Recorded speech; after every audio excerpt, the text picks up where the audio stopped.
بسم اللہ الرحمن الرحیم۔ تمام ناظرین کو السلام علیکم۔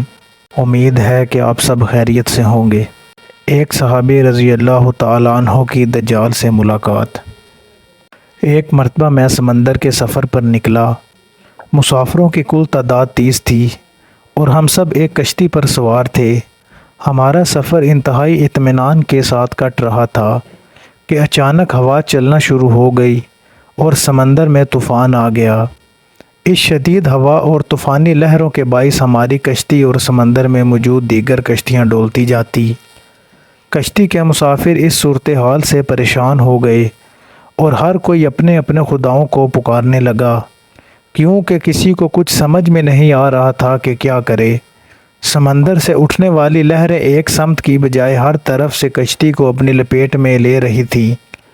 تھک ہار کر ملاح نے بھی چپو چھوڑ دیے اور ایک طرف بیٹھ گیا۔ اب ہم میں سے ہر کسی کو یہ یقین ہو چلا تھا کہ موت یقینی ہے۔ سورج غروب ہونے کو تھا اور اس کی روشنی آہستہ آہستہ ختم ہوتی جا رہی تھی۔ شام کا اندھیرا اور منزل کا کوئی پتہ نہیں۔ یہ بھی خبر نہ تھی کہ کشتی کس سمت جا رہی ہے اور سمندر کی لہریں اب کب تک کشتی کو سلامت رہنے دیں گی۔ اس خوف و ہراس کی حالت میں رات گزر گئی اور صبح کی ہلکی ہلکی روشنی پھیلنے سے ہر طرف اجالا ہو گیا۔ کشتی کے رات بھر ہچکولے کھانے کے بعد کسی کو کچھ خبر نہ تھی کہ ہم کہاں پہنچ گئے۔ پھر اگلا دن بھی اسی کیفیت میں گزرا اور اسی طرح رات کے بعد دن اور دن کے بعد رات آتی گئی اور ہماری کشتی کو سمندر میں پھنسے ہوئے پورے 30 دن گزر گئے۔ پھر اچانک 30 دنوں کی اس صورتحال کے بعد بھولے بھٹکے مسافروں کو دور سے ایسا نظر آیا جیسے کچھ سمندر میں درخت کھڑے ہوں۔ 30 دن سے مصیبت میں پھنسے ہوئے مسافروں کو یہ منظر دیکھ کر امید کی کچھ کرن نظر آئی اور ملاح نے جلد از جلد وہاں تک پہنچنے کے لیے پوری طاقت کے ساتھ چپو چلانا شروع کر دیے اور کشتی کو تیزی کے ساتھ ان درختوں کی طرف لے جانے لگا۔ کشتی میں موجود مسافر جنہیں یقین ہو چکا تھا کہ اب موت کے سوا کوئی چیز نہیں، ان کے چہرے زندگی کی امید سے چمک رہے تھے۔ پھر کشتی جوں جوں قریب ہوتی گئی درخت صاف دکھائی دینے لگے۔ ملاح پوری طاقت سے کشتی چلا رہا تھا کہ سورج غروب ہونے سے پہلے پہلے ان درختوں تک پہنچا جائے، تاکہ کہیں ایسا نہ ہو کہ اندھیرا ہو جانے کے باعث ہم اس آخری امید سے بھی ہاتھ دھو بیٹھیں۔ پھر کشتی آہستہ آہستہ ان درختوں کی طرف بڑھتی رہی اور جب درخت قریب ہوئے تو سارے مسافروں کو یہ جان کر خوشی ہوئی کہ یہ سمندر میں واقعی کوئی جزیرہ ہے۔ ابھی سورج مکمل غروب نہیں ہوا تھا کہ کشتی جزیرے کے کنارے پہنچ گئی۔ مسافروں کو اس جزیرے پر اترے زیادہ دیر نہیں گزری تھی کہ درختوں کے درمیان میں سے ایک عجیب و غریب قسم کا جانور نکلا۔ اس جانور کے پورے جسم پلبار تھے، اس قدر لمبے اور گھنے تھے کہ یہ معلوم ہی نہیں ہوتا تھا کہ جانور کا اگلا حصہ کون سا ہے اور پچھلا حصہ کون سا ہے۔ سارے مسافر اس عجیب و غریب جانور کو دیکھ کر حیران اور پریشان ہو گئے، کیونکہ ان میں سے کسی نے بھی اس سے پہلا ایسا جانور دیکھنا تو دور کی بات سنا بھی نہ تھا۔ اب اس پراسرار جزیرے پر اس کو دیکھ کر سب پریشانی میں مبتلا ہو گئے کہ یہ کیا بلا ہے۔ ایک مسافر نے دوسرے مسافر سے پوچھا کہ یہ کیا چیز ہے۔ جانور نے مسافر کی یہ بات سن لی اور مسافر کے جواب سے پہلے وہ جانور خود بولا کہ میں جاسوس ہوں۔ جانور کے انسانوں کی طرح گفتگو کرنے سے تمام مسافر مزید پریشان ہو گئے، کیونکہ آج تک انہوں نے کسی جانور کو انسانی زبان میں بولتے نہیں دیکھا تھا۔ چنانچہ سب یہ سمجھنے لگے کہ ہو نہ ہو یہ کوئی جن ہے اور ہمارے سامنے آ گیا ہے۔ تمہاری جاسوسی کا کیا مقصد ہے اور تم کس کے لیے جاسوسی کرتے ہو؟ ایک مسافر نے ہمت کر کے اس سے پوچھا، تو وہ بولا میں جس کے لیے جاسوسی کرتا ہوں اسے تم سے ملنے کا بے حد شوق ہے، وہ تم سے باتیں کرنا چاہتا ہے، لہٰذا تم میرے ساتھ چلو۔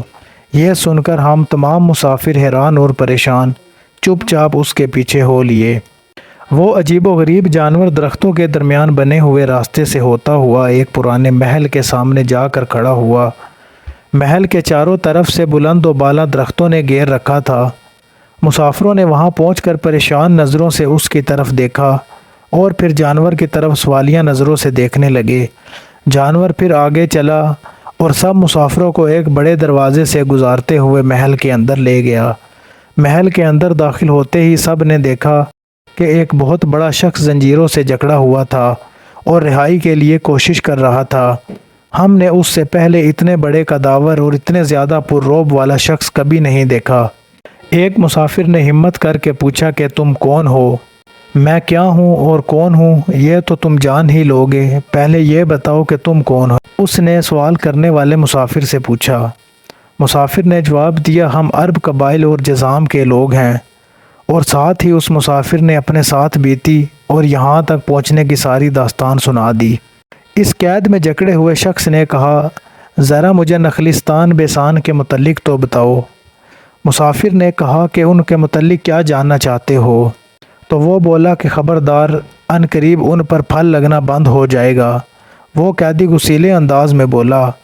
پھر وہ مسافروں سے مخاطب ہو کر کہنے لگا، اچھا طبرستان کے دریاؤں کے متعلق تو بتاؤ۔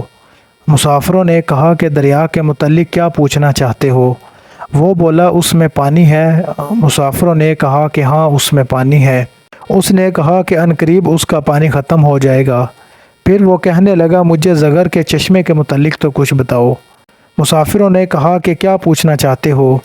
تو وہ بولا، یہی کہ اس چشمے میں پانی ہے کہ نہیں، اور اگر وہاں پانی ہے تو پھر وہاں کے لوگ چشمے کے پانی سے کھیتی باڑی کرتے ہیں۔ پھر وہ پوچھنے لگا، اچھا مجھے ذرا امیوں کے نبی محمد رسول اللہ صلی اللہ علیہ وآلہ وسلم کے متعلق تو کچھ بتاؤ۔ مسافروں نے جواب دیا کہ انہوں نے مکہ سے اپنی دعوت کا آغاز کیا اور اب وہ مکہ سے نکل کر مدینہ میں موجود ہیں۔ تو وہ بولا، کیا وہ عرب کے لوگوں کے ساتھ کوئی لڑائی لڑے اور عربوں نے لڑائی میں اس کے ساتھ کیا سلوک کیا؟ جواب ملا، لڑائی میں وہ عربوں پر غالب رہے اور بہت سے عربوں نے تو ان کی اطاعت بھی قبول کر لی، اور اب وہ خود کو ان کی تابعداری میں رکھتے ہیں۔ یہ سنتے ہی وہ غصے سے پھٹکارا اور زنجیروں کو جھٹکا دیا۔ پھر مسافروں کو خطاب کر کے بولا، اب میں تم کو اپنے متعلق بتاتا ہوں کہ میں دجال ہوں، اور تمہاری باتوں سے یہ معلوم ہوتا ہے کہ مجھے یہاں سے نکلنے کی اجازت ملے گی۔ پھر میں اس جزیرے سے نکلوں گا اور 40 دن میں ساری دنیا گھوموں گا۔ دنیا میں کوئی بستی اور گاؤں ایسا نہیں ہوگا جہاں سے میرا گزر نہ ہو۔ ہاں، مکہ اور مدینہ میں جانا میرے بس سے باہر ہے، مجھے وہاں جانے کی اجازت نہیں۔ میں ان دونوں شہروں میں داخل ہونے کی کوشش بھی کروں گا تو میرے آگے فرشتے رکاوٹ بن جائیں گے، ان کے ہاتھوں میں تلواریں ہوں گی اور مجھ سے لڑیں گے۔ یہ داستان ہمیں ایک صحابی حضرت تمیم داری رضی اللہ تعالیٰ عنہ نے سنائی، جو اسلام قبول کرنے سے پہلے عیسائی تھے۔ یہ عجیب و غریب واقعہ دیکھنے کے بعد آپ نبی کریم صلی اللہ علیہ وآلہ وسلم کی خدمت میں حاضر ہو کر مسلمان ہو گئے۔ اللہ تعالی ہم سب کو دین اسلام کو سمجھنے کی اور اس پر عمل کرنے کی توفیق عطا فرمائے، آمین۔